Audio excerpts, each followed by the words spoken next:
Hire purchase. यहाँ पे एक इंसान जो सेलर है वो अपने रिस्क पे, ठीक है, वो अपने रिस्क पे कोई सामान किसी बायर को देता है।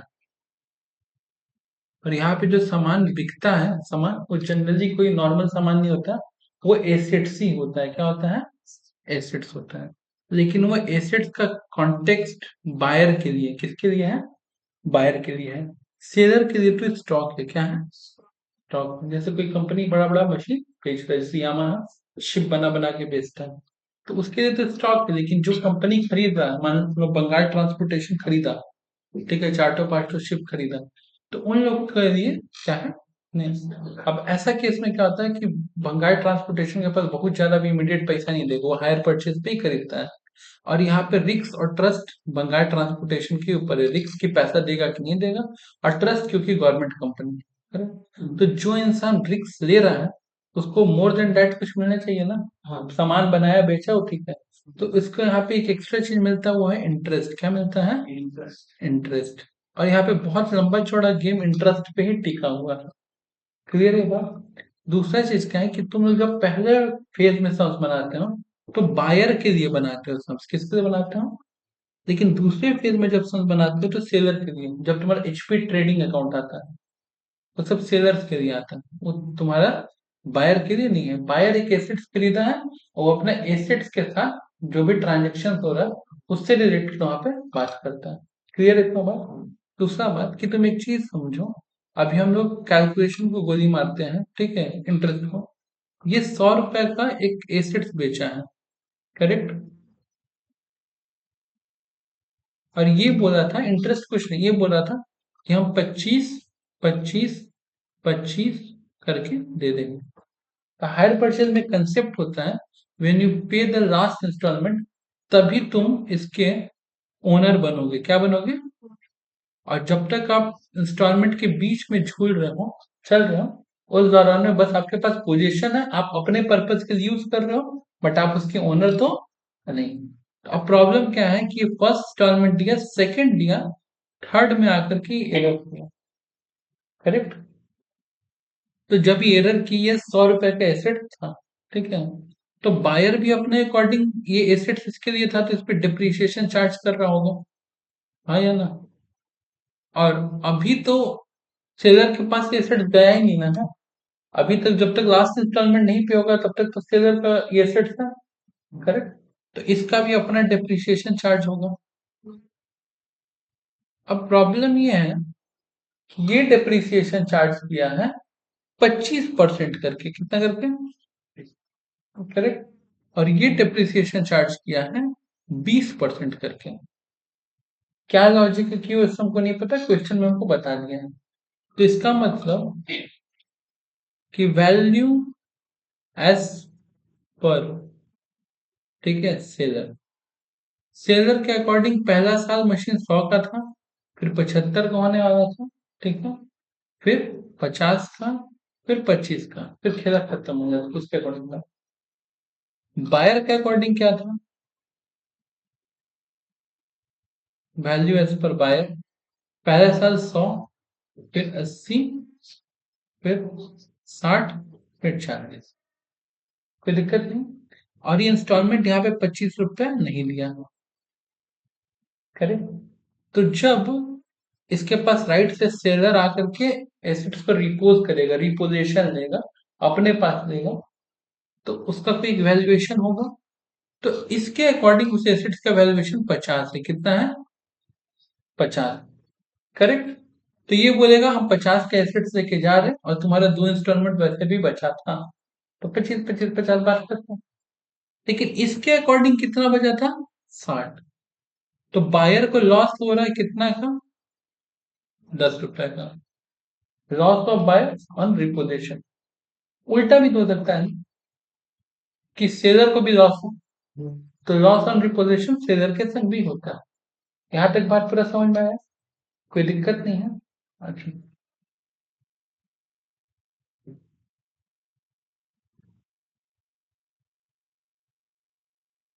Cash price down payment, installment, ये तीनों अलग चीज है।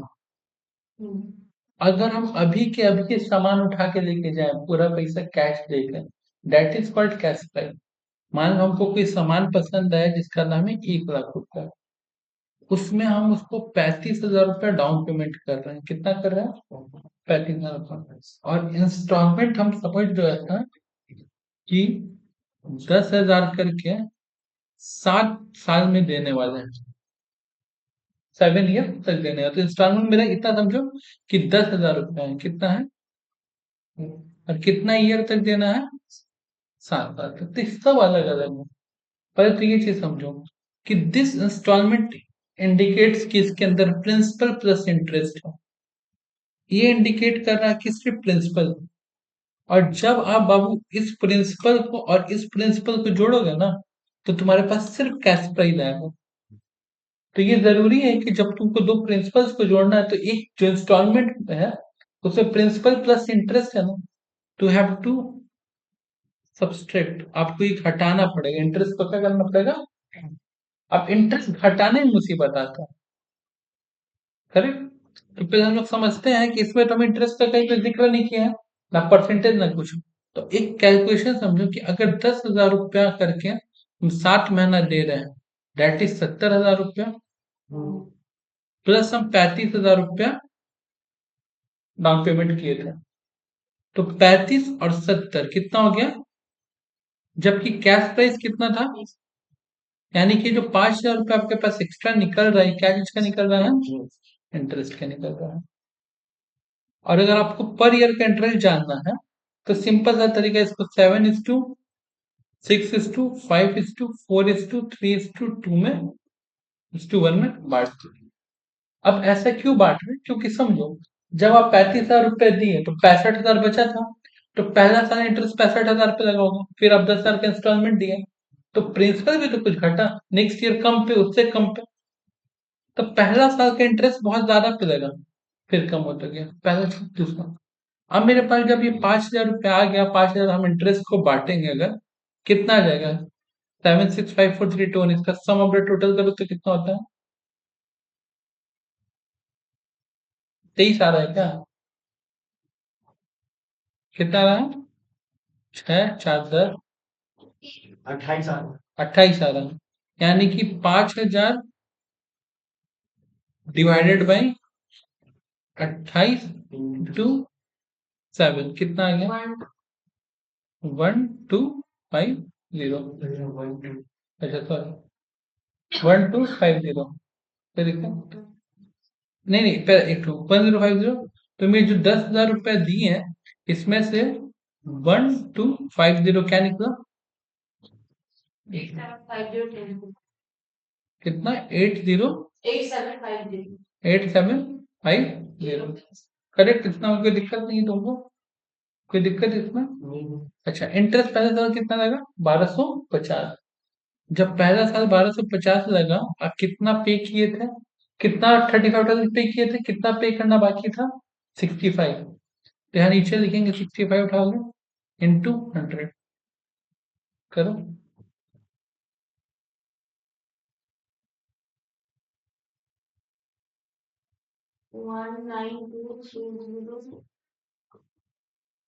कितना आ रहा है?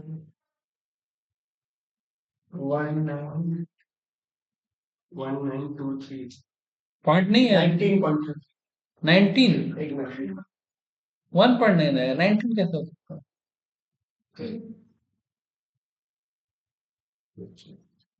1.92। हाँ, 923 है ना?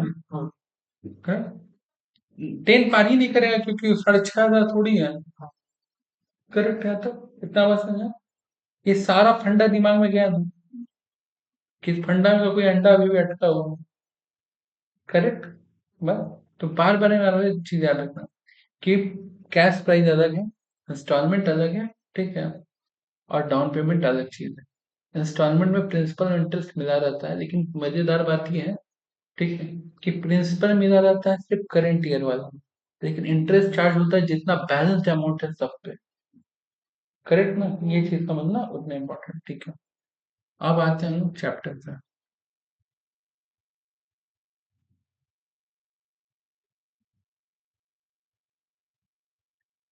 Situation one, when the rate of interest, total cash price and ठीक है इंस्टॉलमेंट बाय इंस्टॉलमेंट अलग अलग लिखना है, आर गिवन। ठीक है, तुमको जब rate of interest, total cash price और इंस्टॉलमेंट दिया हुआ है, ठीक है, तुमको बताना है। अच्छा,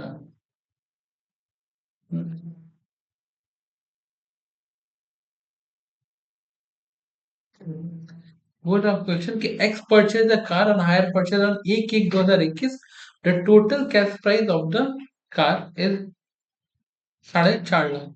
ये कैश प्राइस का मतलब क्या हुआ? पूरा प्योर प्रिंसिपल, पूरा प्योर प्रिंसिपल। अभी का भी दो लेकर के निकलो। लेकिन पेबल 90,000 डाउन पेमेंट, तो 90,000 जब पे कर दिए तो मेरे पास बचा कितना? 3,60,000। कितना टेंशन बचा? अब 3,60,000 रुपए के ऊपर हमको इंटरेस्ट देना है। इंटरेस्ट कितना है? 10%। ठीक है, ये पहला इंस्टॉलमेंट कितना दिया? 1,70,000। हमको आंसर में नहीं जाना है, ठीक है, हम अपने दिमाग से पहले शांति से समझेंगे, ठीक है, कि भैया सामान का दाम 4.5 लाख था, जिसमें से 90,000 रुपये डाउन पेमेंट हुआ, 3,60,000 रुपये बचे। और ये बात अभी हम समझ पढ़ने के बाद बताया कि जब इंस्टॉलमेंट जाता है तो इंस्टॉलमेंट में प्रिंसिपल बस ही शेयर कराता है, इंटरेस्ट पूरे अमाउंट में। तो 3,60,000 रुपये कितना परसेंट देना है? 10%। तो 3,60,000 का 10% 36,000। आप पहले इंस्टॉलमेंट पे कितना किए? तो अगर 1,70,000 में से 36 घटा दोगे तो कितना बचेगा? 1,34,000। मतलब प्रिंसिपल कितना पे हुआ? 1,34,000।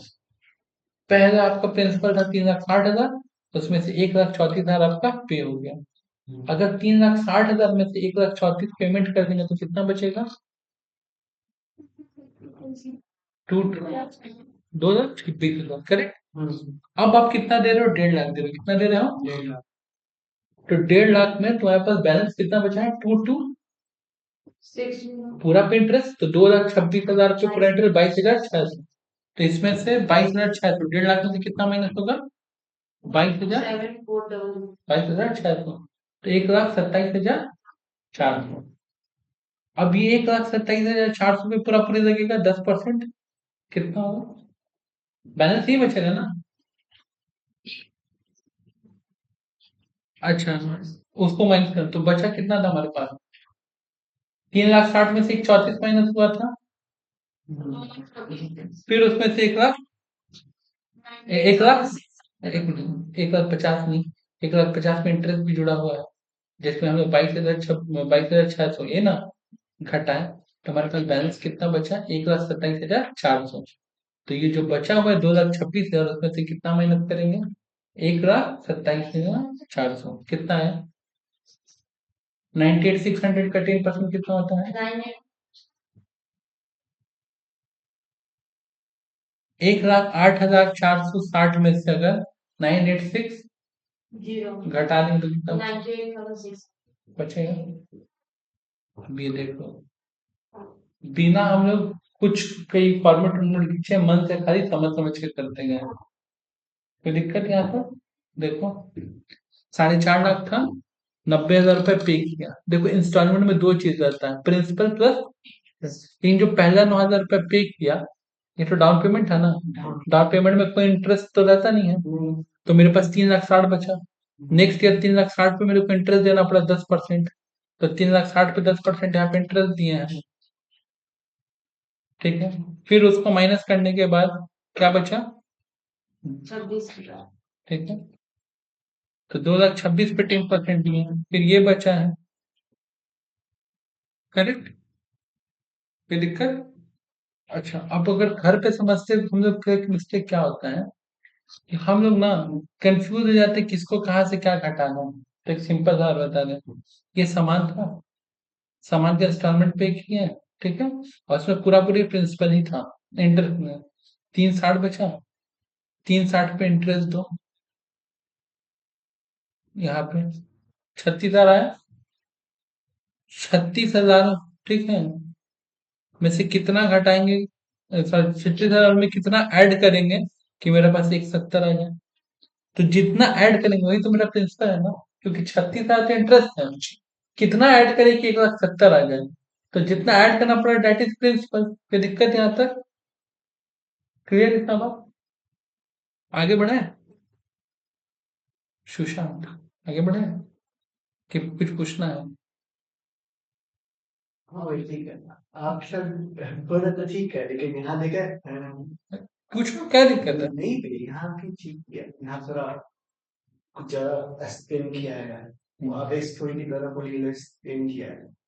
अच्छा, अब बात ये है कि when rate of interest in installment are given but total cash price is not given, आपको टोटल कैश प्राइस नहीं दिया तो आपका हाथ यहीं पे कट गया, क्योंकि टोटल कैश प्राइस दिया रहता तो इजी रहता, टोटल कैश प्राइस से डाउन पेमेंट हटाते वहां से कैलकुलेशन करते रहते। अब तुमको ये तो दिया ही नहीं है, बट तुमको ये बोल रहा है कि रेट ऑफ इंटरेस्ट दिए हैं और तुम्हारा इंस्टॉलमेंट अमाउंट दिए हैं, तो आप लास्ट इंस्टॉलमेंट कितना पे किए? 5,000। फिर आंसर ढक देता हूँ, ठीक है? आंसर में मेहनत नहीं करना। लास्ट इंस्टॉलमेंट कितना पे किए? 5,000। चलो, तो जिस वक्त 5,000 पे किए हैं उस वक्त उसमें हम इंटरेस्ट कितना दिए थे? 12%। यानी कि वो क्या होगा, ध्यान से समझो, प्रिंसिपल प्लस इंटरेस्ट। प्रिंसिपल 100 होगा और इंटरेस्ट 12 होगा, मतलब वो 112 के बराबर है। करो 5,000 डिवाइडेड बाई 112 इंटू 100। 4,464। यही है, करेक्ट? आ गया? अब उसके पहले क्या इंस्टॉलमेंट दिए थे? 3,000। ऐड करो इसमें, करेक्ट? इसमें भी क्या होगा? Principal plus interest. प्रिंसिपल 100 होगा, इंटरेस्ट 12% होगा, तो कितना आएगा? 112 divided by 112 into 100, divided by 12 divided by 112 into 100।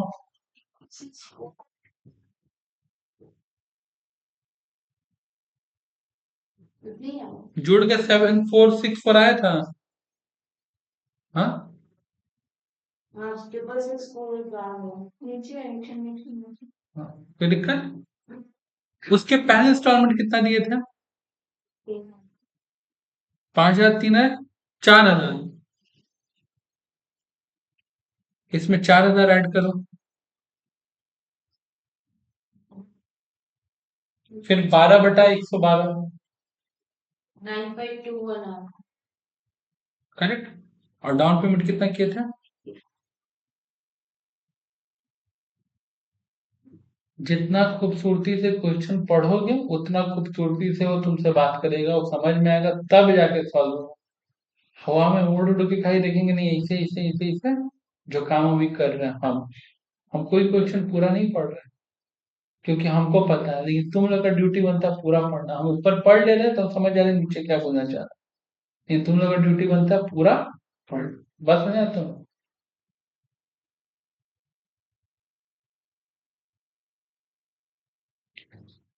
ये उससे इंटरेस्टिंग क्वेश्चन है, और ये मैथ का वही रेशियो वाला फंडा पे है, करेक्ट? देखो क्या बोल रहा है, when only installment are given, केवल इंस्टॉलमेंट दिया है, ना कैश प्राइस दिया है ना रेट ऑफ इंटरेस्ट दिया है, कुछ भी हमको नहीं दिया हुआ है, ठीक है? कह रहा है X company purchase a motor car और हायर परचेज ऑफ 60,000, ठीक है, cash down and balance in 4 installment, और 4 इंस्टॉलमेंट क्या है? 55, 50, 45, 40। अभी सम्स कभी सॉल्व नहीं हो सकता, इतना तक पढ़ने पे सम्स कभी सॉल्व नहीं हो सकते, ये सम्स अपना हिंट आगे देगा। Each installment comprising equal amount of cash price, ये हिंट है कि सब में जो कैश प्राइस है ना वो सेम है, यानी कि प्रिंसिपल सेम है, सबका इंटरेस्ट अलग अलग। अगर ये लाइन नहीं दिया रहता तो नहीं पकड़ पाते, क्योंकि जस्ट इसके पहले जो तुम सम बने होते प्रिंसिपल भी अलग आ रहा था, इंटरेस्ट। हाँ नहीं, ठीक है, प्रिंसिपल भी अलग आ रहा था, इंटरेस्ट भी, करेक्ट? यहाँ पे कह रहे कि नहीं, प्रिंसिपल आपका सबका सेम है, ठीक है? नहीं, और हकीकत में, ठीक है, हकीकत में अगर तुमको ऐसा सम अगर आ जाए कि जिसमें ना तुमको प्रिंसिपल सेम हो ना इंटरेस्ट सेम हो, बस तो वो सब सॉल्व हो भी नहीं पाएगा जब तक अनटिल अनलेस तुमको कोई हिंट ना मिले। कि प्रिंसिपल का रेशियो 4:5:3 है, कुछ ऐसा मिलेगा तभी कर पाओगे, अदरवाइज तुम प्रिंसिपल का हिंट मेरे बिना नहीं करोगे। तो कह रहा है कि प्रिंसिपल हर बार सेम है, करेक्ट, इंटरेस्ट अपना अलग अलग, ठीक है। तो पहला साल क्या है, 55, 50, 45, 40, ये 4 इंस्टॉलमेंट है। एक बात बताओ ना, सबसे कम इंटरेस्ट कब लगा होगा, किसमें लगा होगा, आखिरी साल में सबसे कम इंटरेस्ट लगा होगा। अच्छा, उसका डबल कब लगा होगा, उसके पहले, उसका डबल कब लगा होगा। तो हम लोग एक छोटा सा चीज पढ़े हैं, और वो पढ़े हुए marginal costing, change in price divided by, मतलब वो है change in profit divided by change in sales into 100, variable cost के लिए हम लोग ये सब चीज पढ़ा है। बस वही फंडा यहाँ पे लगा देख, प्रिंसिपल तो फिक्स है, वो तो चेंज होगा नहीं। चेंज क्या हो रहा है, इंटरेस्ट, इंटरेस्ट वेरिएबल है, और वेरिएबल निकालने का निंजा टेक्निक क्या है कि change in amount divided by change in unit, correct, into, तुम कुछ मत करो, तुमको अभी चेंज इन यूनिट यूनिट कुछ नहीं पता है, तुमको पता है सेकंड इंस्टॉलमेंट फर्स्ट इंस्टॉलमेंट ये पता है।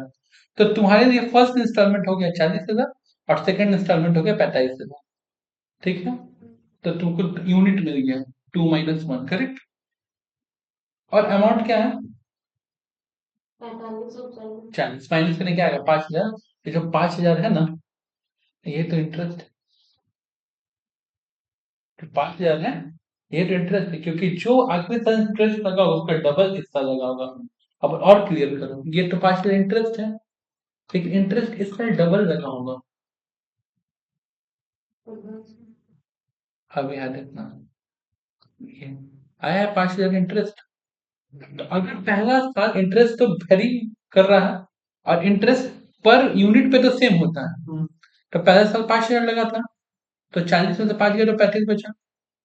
उसके बाद 10 लगा होगा, तो 45 में से 10 गया तो 35। कोई इतना एक्स वाई जेड हेन तेन फलान टिकन की जरूरत ही नहीं है, इतना रामायण बच गया है, बोलो, देखो,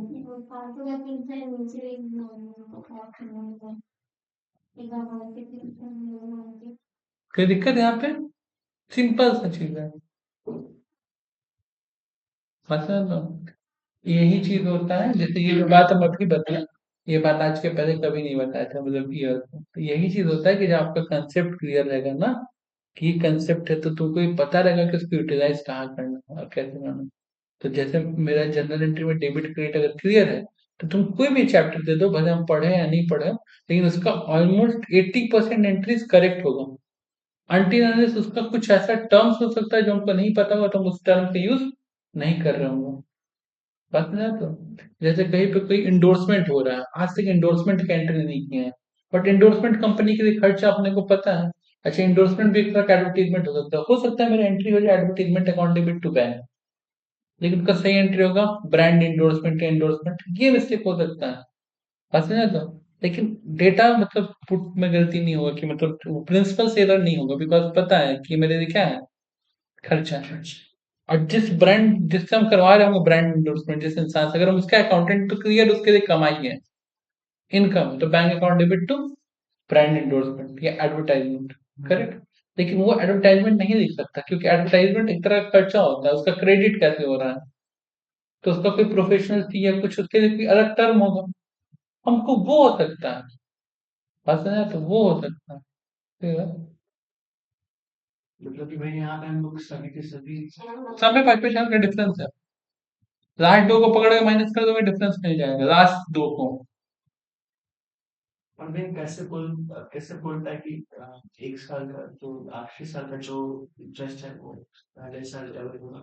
कैसे, क्योंकि प्रिंसिपल तो कांस्टेंट है ना हर साल, अगर प्रिंसिपल 35,000 है, 1 है, ठीक है, तो नेक्स्ट ईयर जो प्रिंसिपल होगा वो 35 + 35 70 होगा, तो ये 1 है तो वो 2 है, उसके पहले और एक 35 होगा तो 1,05,000 होगा, फिर उसके पहले क्या होगा तुम्हारा 35 होगा, तो 1 2 3 बढ़ते जा रहा है ना, कैसे नहीं होगा, समझ ही दे, कैसे दे सकता है, सबका यही थीम। जब तक वो तुमको कोई हिंट ना दे कि किस साल कितना प्रिंसिपल,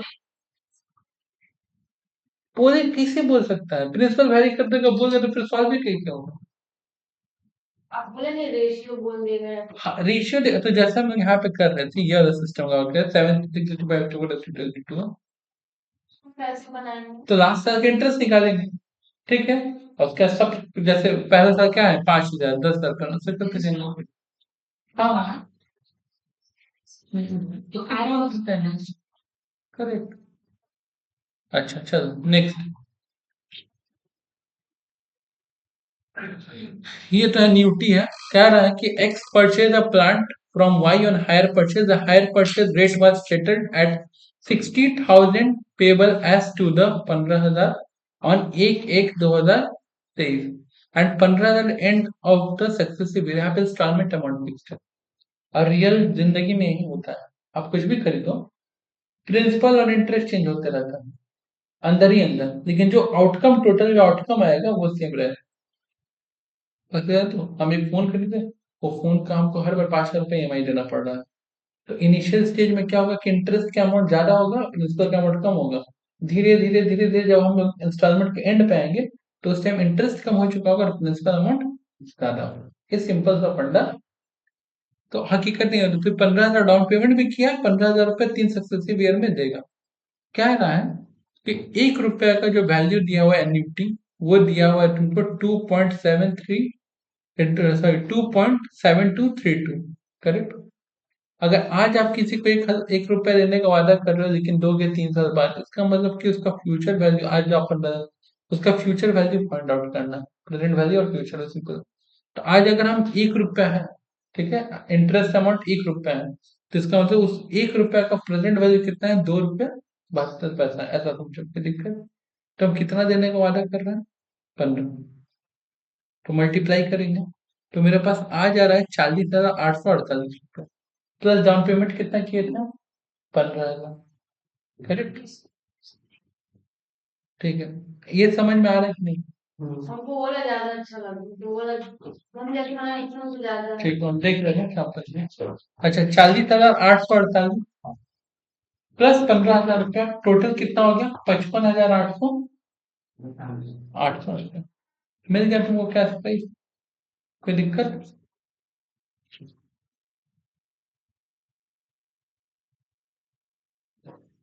नहीं अगर ऐसे बनाए मेरे को।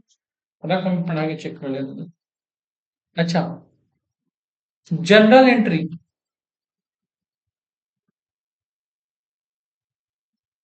जनरल एंट्री सबसे इजी है। एक बात बताओ, दोनों की बुक में बात करेंगे, बायर और सेलर दोनों की बुक में। हम बायर हैं, तुम सेलर है, फिलहाल हम सामान खरीद रहे हैं, सामान हायर परचेज पे लेके आए, तो क्या होगा, मेरे पास एसेट्स आए, करेक्ट?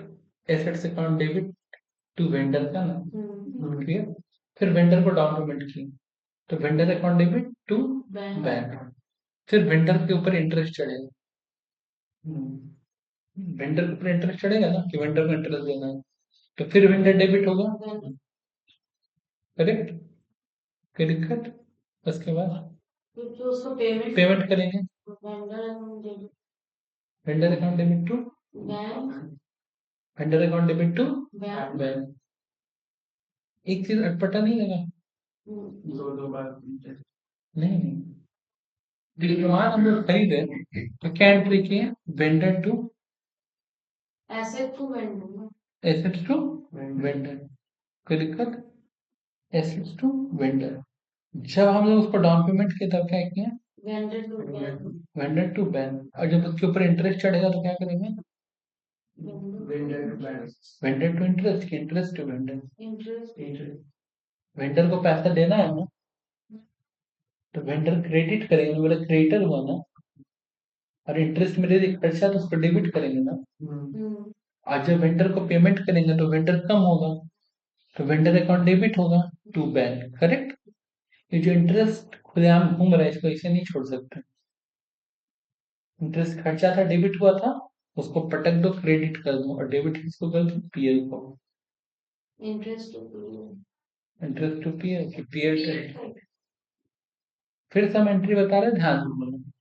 सामान आया, correct? Assets account debit to vendor, correct. Vendor को तो पैसा देना है ना, फिर हम उसको कुछ डाउन पेमेंट करेंगे, जैसे ही कुछ डाउन पेमेंट करेंगे तो वेंडर हल्का हो जाएगा ना, तो उसको हल्का करने के लिए डेबिट करना है कि नहीं? तो डेबिट टू बैंक, करेक्ट।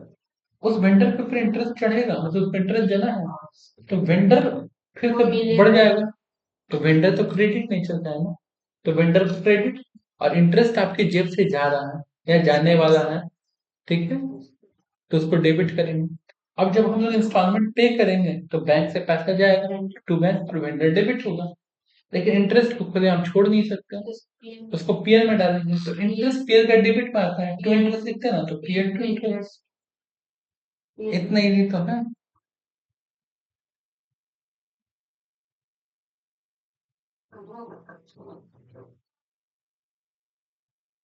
आप बताओ, वो जो एसेट्स खरीद के लाए थे उस पर डिप्रिसिएशन लगेगा, तो क्या होगा डिप्रिसिएशन, तो आप डिप्रिसिएशन कैसे खुला नहीं छोड़ सकते, पीएल टू डिप्रिसिएशन,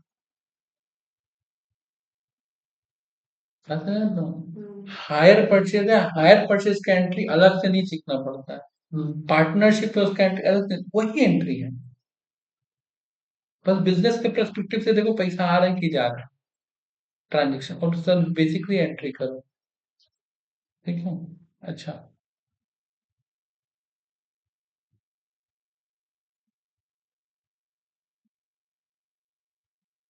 ये देखो, mister x took the delivery from Y of 5 machine और hire purchase system, 4,000 being paid on delivery, मतलब 4,000 डाउन पेमेंट का पैसा है, and the balance in the 5 installment, बाकी का पैसा क्या देगा, 5 इंस्टॉलमेंट में देगा, अब 6,000 ईच, हर इंस्टॉलमेंट कितना का होगा, 6,000, payable annually on 31st December, the vendor company charges 5% interest per annum, कितना इंटरेस्ट चार्ज कर रहा है, 5% ऑन ईयरली बैलेंस, ठीक है, वो तो हम लोग को ऐसे ही पता है, जितना बैलेंस बचता है उसके ऊपर। The cash price of 5 machine is 30,000, कितना है, ठीक है,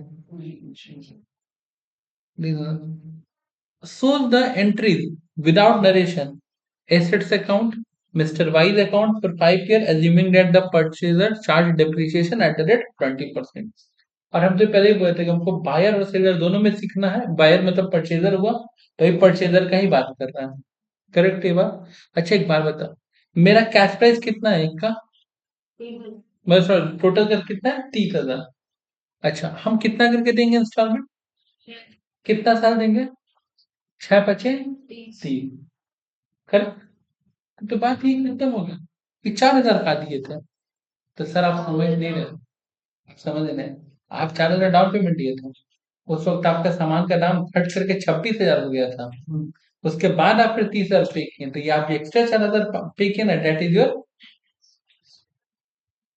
बात करता हूँ, ये निकल के आया ना इंटरेस्ट, ओपनिंग कितना से हुआ था, 30,000, 4,000 गया, तो कितना बचा, 26,000, बैलेंस इंस्टॉलमेंट कितना का था, 6,000 का, इंटरेस्ट इंटरेस्ट परसेंटेज कितना दिया था, 5%, निकालो, 26,000 का 5% 1,300, 10% 26 आधा, कोई दिक्कत, देखो जिस चैप्टर से खौफ था भी मुझसे सॉल्व हो रहा है ना,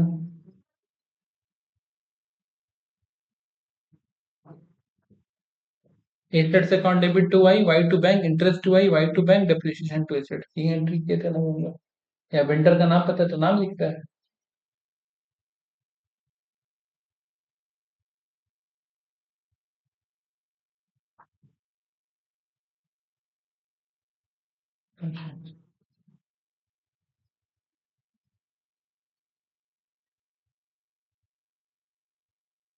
हम्म, एक एक 2020 a purchase the 5 machine each costing 1,58,500 रुपया, ठीक है, from the B payment was to be made 20% down, ठीक है, बाकी का बचा हुआ 4 इक्वल इंस्टॉलमेंट में देगा, commencing on the 31/12/2020 with the interest of 10%। अच्छा एक बात बता, यहाँ पे कई भी इंस्टॉलमेंट बताया है, नहीं नहीं, इंस्टॉलमेंट का अमाउंट मतलब मेरे को नहीं बताया। तो इसका साफ साफ दिख रहा है कि 1,58,000 करो 500, उसमें से 20% माइनस करो, कितना हो? 3,4,000 वो पूरा वैल्यू समझ 1,36,800 क्या बताना मैंने 1,58,000 से हम बोले कि 20% माइनस करो। 1,36,000 अच्छा, तुम पांचों का करो, ठीक है। एक ठीक है, तो क्या कह रहा है, कितना इंस्टॉलमेंट में देना है? 4 इंस्टॉलमेंट में देना है। कैसा है वो इंस्टॉलमेंट दिखने में? इक्वल होगा, डिवाइडेड बाई 4 कर दो, इनटू अब कितना बचे थे? 5, कितना था? 5, 5। हम लास्ट में क्यों किए? कैलकुलेशन मेरे लिए इजी रहेगा। अगर हम 1,00,000 हम एक बात कर रहे हैं कि अगर हम 1,58,500 इंटू 5 कर देंगे, बड़ा अमाउंट हो जाएगा, तो कहीं ना कहीं हमको कैलकुलेशन करने में दिक्कत होगा, क्योंकि हम जब सम बनाते हैं तो कैलकुलेटर है कैलकुलेट करते हैं, दिमाग कैलकुलेट करते रहता है, दोनों में अपना मिसमैच मिसमैच चलते रहता है। कहीं पे डाउट अगर आपको लगता है कि नहीं मेरा मुंह से कुछ और अमाउंट निकल रहा, कैलकुलेटर पहले निकल रहा, तो हम उसको रिकैलकुलेट करते हैं।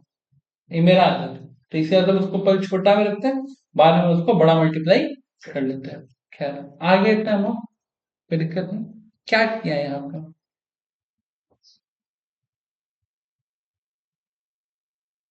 हमको ए और बी दोनों के बुक में एंट्री करना है। अब आया दोनों का बुक, ए तो एसेट्स खरीदा है भाई, तो ए क्या करेगा? Machine to B, correct. लेकिन बी का तो यही काम है, हायर परचेज पे बेचना, उसका तो नॉर्मल सेल्स है। तो क्या करेगा? ए टू एचपी, इसके लिए ए क्या हो गया? डेटर, और एचपी से इसका एचपी ट्रेडिंग अकाउंट में जाएगा, करेक्ट। इसका कोई दिक्कत, पर इसको ही समझ लेते, इसका कोई दिक्कत नहीं है। फिर उसको डाउन पेमेंट किया, और डाउन पेमेंट करने का फिर इंटरेस्ट चार्ज हुआ, करेक्ट। फिर इंटरेस्ट चार्ज होने का इंस्टॉलमेंट पे हुआ, फिर डेप्रिसिएशन चार्ज हुआ, फिर डेप्रिसिएशन गया, और ये बात बताया था कि डेप्रिसिएशन और इंटरेस्ट खुलेआम नहीं छोड़ सकते, दोनों भी छोटा है, भाग जाता है, उसको पीएल के घर में भेज देना पड़ता है, ठीक है। अच्छा, यहाँ पे लेता हूँ, ये इसका बेसिक परचेज की तरह नहीं हो गया, ए इसके लिए डेटर हो गया, इसको हम लोग क्या बोलेंगे बाबू? HP debtor. ए क्या बन गया मेरे लिए? पेन नहीं चल रहा, अच्छा था।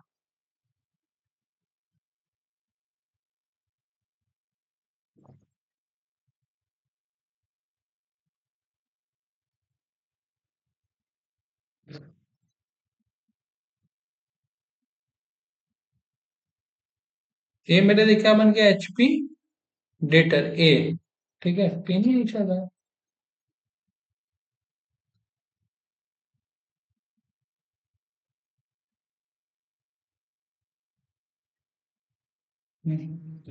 और एचपी सेल्स मेरा एचपी ट्रेडिंग अकाउंट में जाएगा, कोई दिक्कत? दो चीज मिला, यहाँ से क्रिएट हो करे। अच्छा, अब दूसरा वाला बताओ, उसको पेमेंट क्या था? इसको भी तो हमने डेटा का पेमेंट मिला होगा, कलेक्शन फ्रॉम एचपी डेटा, यही ना एचपी डेटा है, और तो कुछ नहीं है। आगे क्या बोल रहा है? फिर इंटरेस्ट का पैसा, इसके पास तो क्रेडिट होगा ना, इंटरेस्ट क्रेडिट होगा, ए से देना है, फिर इसका बैंक में आएगा। अब बताओ, ये डिप्रिसिएशन का और इसका ये एंट्री क्यों मारे? डिप्रिसिएशन का एंट्री क्यों मारेगा? ये मारेगा, इसके पास थोड़ी डिप्रिशिएट होगा, ये तो सेल कर दिया है ना, तो उसका डिप्रिशिएट थोड़ी करेगा। लेकिन इसके पास इंटरेस्ट आया था, इनकम था, तो इंटरेस्ट को तो खुद हम नहीं छोड़ सकते। कहा आता है पीएल के क्रेडिट साइड, तो interest accountable to profit and loss, simple, कोई दिक्कत नहीं, ठीक है। फिर नेक्स्ट ईयर इंटरेस्ट बना, नेक्स्ट ईयर का सेम एंट्री किया है, कोई दिक्कत? टोटल इंटरेस्ट को ऐड करके उनको टोटल, हाँ, टोटल इंटरेस्ट, ठीक है, कोई दिक्कत नहीं आता। मशीन अकाउंट, मशीन खरीदे 20 है, डिप्रिसिएशन हुआ, बैलेंस बचा, कोई दिक्कत? बी अकाउंट में मशीन खरीदे 7 लाख, 7,92,500, इंटरेस्ट पे किए 63,400, डाउन पेमेंट है 1,58,500, करेक्ट। कोई दिक्कत है आता?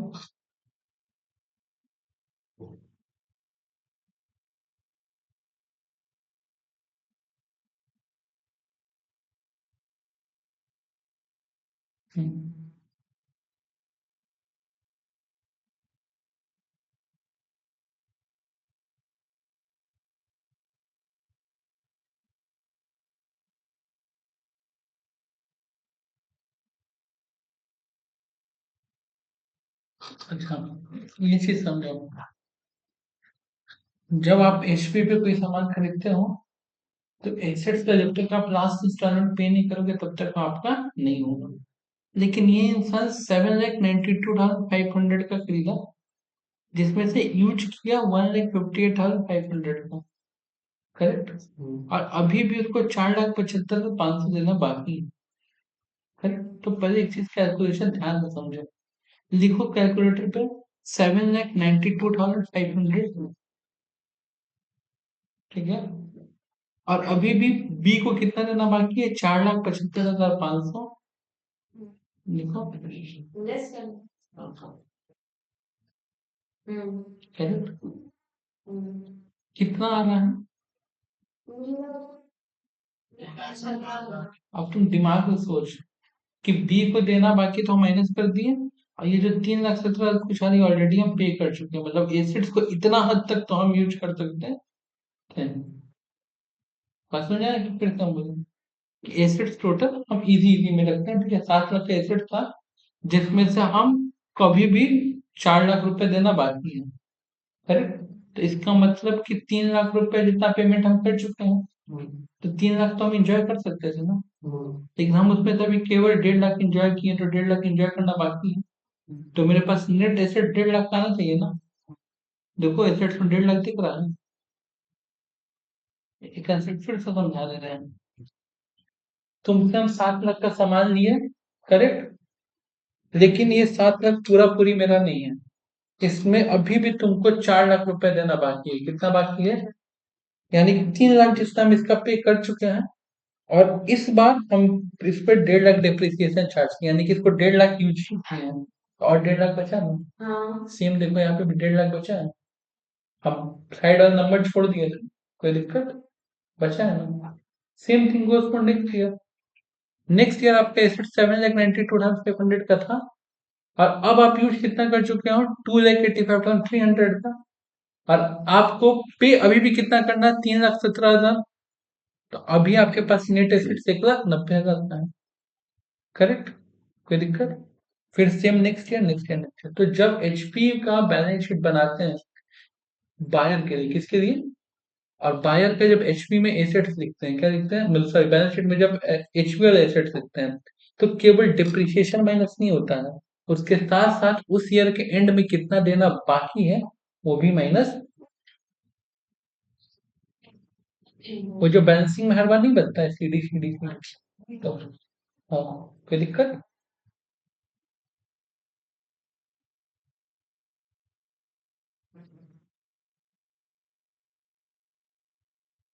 रिपोजिशन,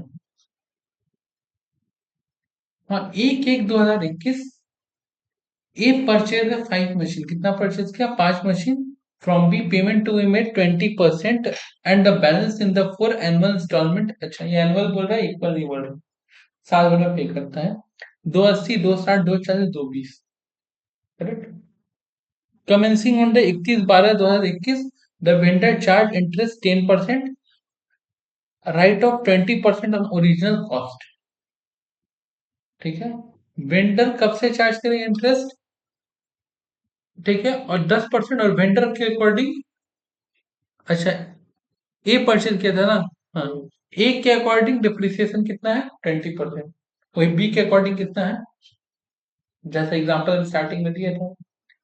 अब हो क्या रहा है कि ए फेलियर टू पे द इंस्टॉलमेंट ऑन 31/12/2022, यानी कि पहला इंस्टॉलमेंट दिया उसके बाद से नहीं दे पा।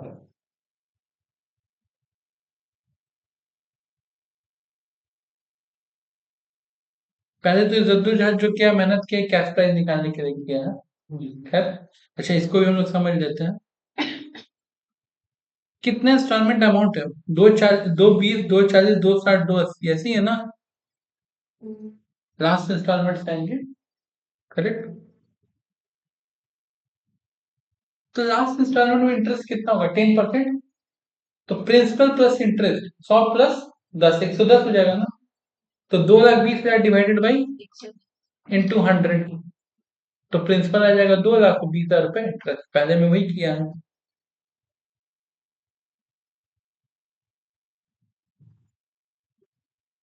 ध्यान से सुनो, हो जाएगा। लास्ट इंस्टॉलमेंट पहले पकड़ो कितना पे किया है, 2,20,000। 2,20,000 में कितना इंटरेस्ट था, 10%। कितना इंटरेस्ट था, 10%। तो मतलब कि जो 2,20,000 रुपए 100 रुपया प्रिंसिपल था, 10 रुपया इंटरेस्ट 110 के बराबर है। तो 2,20,000 divided by 110 into into 100, principal 2,00,000 था। हाँ तो ये 2,00,000 तो आप अभी चुकाए हो। हाँ इसके पहले तो ये 2,00,000 की जुटा हुआ था। तो इसके पहले इंस्टॉलमेंट कितना दिए थे, 440, करेक्ट। कैसे है 440, क्योंकि 240 तो आप पे करोगे और 2,00,000 पुराना वाला जोड़ के 440, इसमें भी 10% 40,000 हट गया, तो बचा कितना, 4,00,000। 4,00,000। फिर 4,00,000 नेक्स्ट पे जुटेगा, ठीक है। तो कितना हो गया, 660। 660 में फिर यहाँ पे तुम्हारा वही 60,000 इंटरेस्ट है, 6,00,000 डबल हो जाएगा इंटरेस्ट।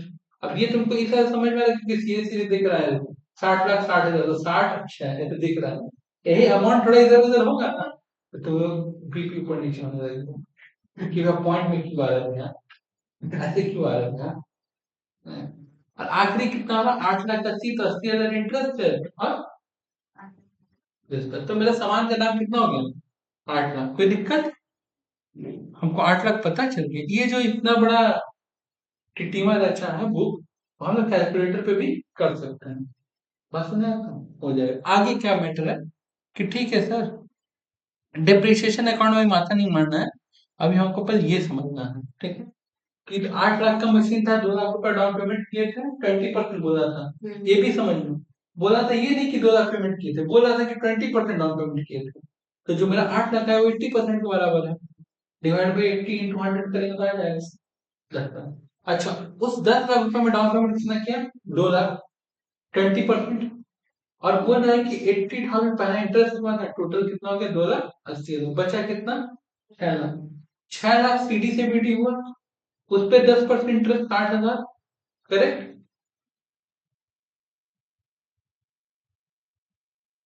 उस पे 60,000। अब लेकिन जो पेमेंट करने का बारी आ रहा था, ठीक है, वो इसके पास तो पैसा है नहीं,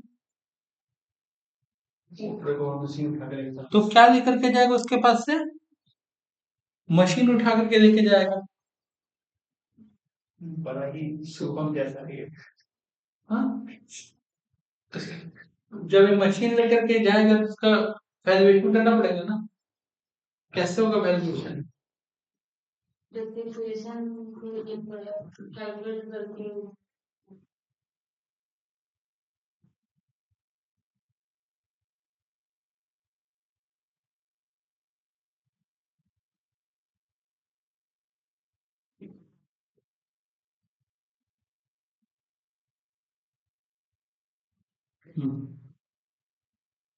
ये मेरा मशीन अकाउंट है, हम बायर है, हम 10,00,000 का खरीदे थे, 2,00,000 डेप्रिसिएशन में 8,00,000 बचा, 8,00,000 का फिर 2,00,000 डेप्रिसिएशन 6,00,000 बचा, मेरे अकॉर्डिंग दाम कितना था, 6,00,000, और सामने वाला कितना था उठा के लेके गया, तो मेरा तो 60,000 का क्या प्रॉफिट, प्रॉफिट था, उसका लॉस था, मेरा तो प्रॉफिट। कोई दिक्कत, क्लियर है सवाल, समझ में आया। ये पूरा गेम हम लोग किसका पढ़ लिया, ठीक है कुछ अब बी का बुक, बी का बुक, करेक्ट। बी का बुक में क्या लिखा हुआ है, in the books of B is account, HP sale किया 10,00,000, ठीक है। एक अब दिमाग में ये नहीं आ रहा है कि सेल से क्रेडिट मिलता है, परंतु बी के अकाउंट बी सेल तो क्रेडिट नहीं क्यों, हमें एक अकाउंट बनाना है ना, बी के बुक्स ऑफ, और हम लोग जो ए जिस तरफ रहेगा उस तरफ ही ना वो लिखेंगे। तो ये हमारा डेटर है, इस वजह से ये डेटर क्यों बन रहा है उस पर पहुंच रहे हैं। तो 10 लाख था, फिर वो 2 लाख दिया, फिर 80,000 इंटरेस्ट हुआ, फिर 2,80,000 हुआ, करेक्ट।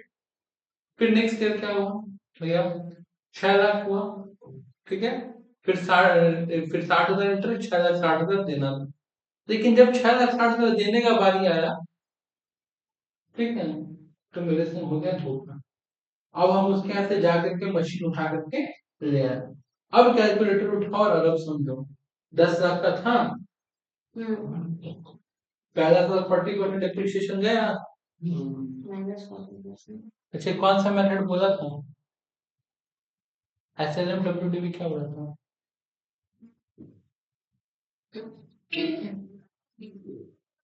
इसके अकॉर्डिंग WDV तो उसके अकॉर्डिंग WDV। अब ये जो 6 लाख है, फिर इसको 40% माइनस होगा, माइनस करो 40%। तो बताओ इसको लेना कितना था, 6,60,000। मशीन उठा के कितना गिराया, 3 लाख इसका लॉस कितना है? 3 लाख। कोई दिक्कत, उसको 60,000 का फायदा, इसको 3 लाख का लॉस। ये है अकाउंट का खूबसूरती। हम मजा की बात करता हूँ, जब टैक्स डिपार्टमेंट में जाएगा तो बोलेंगे एक ही चीजों को लेकर के, एक को 3 लाख का लॉस है, एक को 60,000 का प्रॉफिट है, कहीं से नहीं, जब तक उसको HP चैप्टर समझ में नहीं है।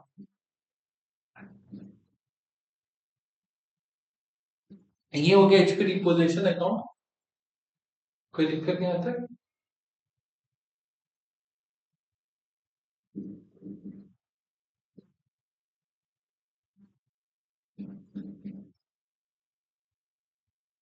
आगे और भी कुछ खर्चा किया था क्या?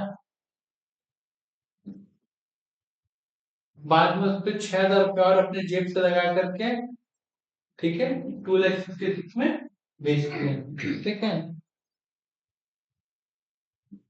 तो रिपोज करके आया कितना है भाई, 360, 6,000 और खर्चा किया, इसको 266 में बेचा। अब फाइनल का लॉस कितना है, 1 लाख। कोई दिक्कत, that is called complete reposition. एक मशीन का कंप्लीट, अब आया पार्शियल रिपोजिशन, करेक्ट। समझ में आया, मेरे मुंह से समझ में आ रहा है, मुझे तो बनाना ही पड़ेगा।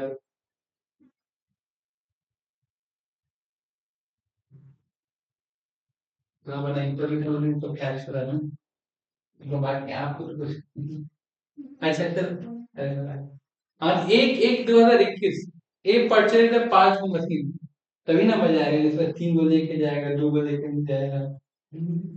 5 machine from B, payment 20% down payment किया है, इंस्टॉलमेंट पूरा इसी सेम है, 280, 260, 240, 220, ठीक है। अच्छा, अब यहाँ पे तुम लोग को सेम ही ऊपर वाला सम से तो पता है, 10 लाख का मशीन है, इंटरेस्ट कितना है सब क्लियर है, ठीक है। ये तो 10 मिनट का टाइम है कि मैंने दोबारा कर लूँ, यहाँ तक तो क्लियर है। क्या रहा है, ए फेलियर हुआ है इंस्टॉलमेंट देने में, सेम, लेकिन machine with adjusting the value of the other 3 machine against the amount due। कितना मशीन एडजस्ट किया जा रहा है, जितना बचा हुआ ड्यू है उसके अगेंस्ट में। The machine being valued at cost like 40%, ठीक है, WDV बी के अकॉर्डिंग, फिर बी 6,000 रुपए खर्चा किया है, ठीक है। बस इतना ही कि पहले 10 लाख का एक मशीन था, अब 10 लाख का 5 मशीन है, 2-2 लाख का, ये ना।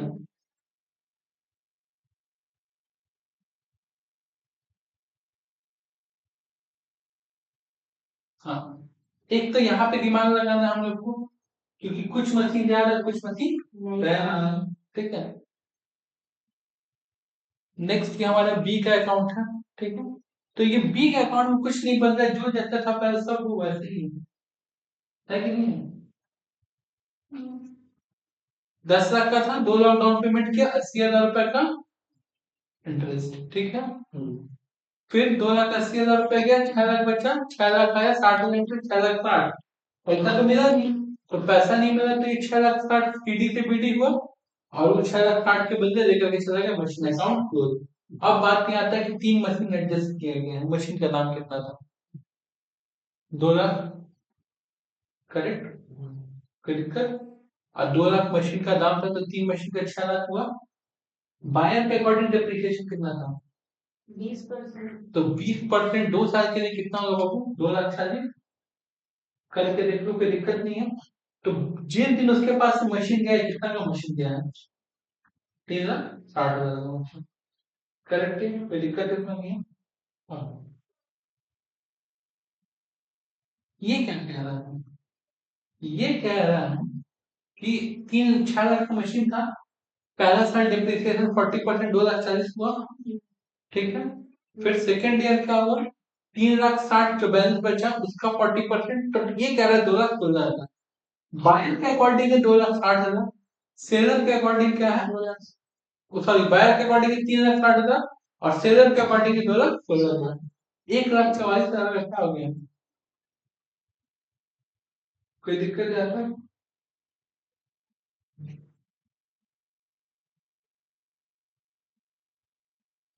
वो माइंड में जो क्या है, जो परचेज किया उसके हिसाब से, और जो एग्रीड वैल्यू है वो जो सेलर है उसके हिसाब से। अपन ये चीज को समझ 2,16,000 में रिपोज किया, 6,000 के पर मशीन पर लगा 18, उसको बेचा 2,10,000 में, तो इसका ब्लॉक हो गया 24,000। क्लियर?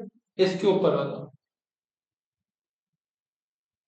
10 लाख का मशीन बेचा था, 2 लाख मिला था, इंटरेस्ट कितना? 80,000, फिर 2,80,000 पे किया था, फिर बचा कितना? 6 लाख। 6 लाख पे 60,000 इंटरेस्ट हुआ, टोटल 6,60,000 मिलना चाहिए, मिला नहीं। उसके बदले क्या हुआ? गुड्स मात्र रिपोज किया 2,16,000 का, और 4,44,000 रुपया अभी भी पड़ा हुआ।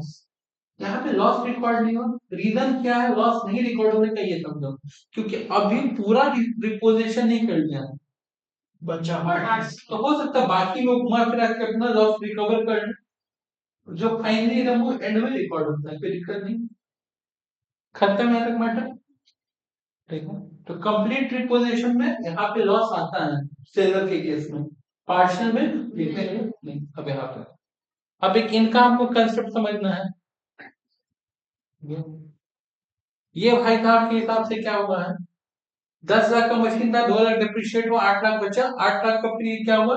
2 लाख रुपए डिप्रिशिएट हुआ, 6 लाख बचा। 6 लाख का अब गड़बड़ क्या हो गया है कि बी लेकर के चला गया एसेट, तो बी लेकर के एसेट 2,16,000, इसको क्या लग रहा था इसका एसेट कितना का है? 3,60,000।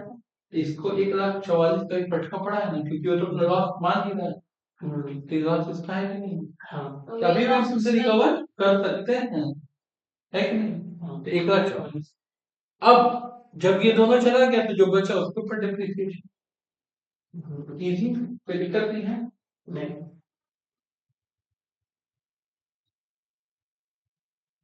पानी पीछे